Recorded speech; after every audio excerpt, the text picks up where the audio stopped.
কিছুদিন থেকে একটা বিষয় নিয়ে কিছু ভিডিওতে মতপার্থক্য খেয়াল করলাম। কেউ বলছে ভেজা বালির আয়তন হ্রাস পায়, কেউ বলছে আয়তন বৃদ্ধি পায়। আজকে বিষয়টা নিয়ে আলোচনা করব। তবে তার আগে বালি নিয়ে কিছু তথ্য দিই যেন নতুনদের কাজে আসে।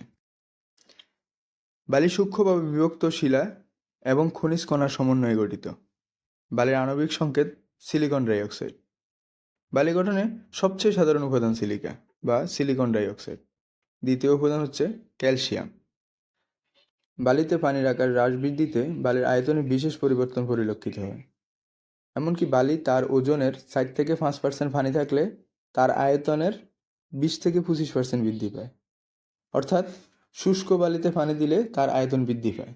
তাহলে প্রশ্ন হলো, আমরা বালিতে পানি দিয়ে তো কম্প্যাকশন করি।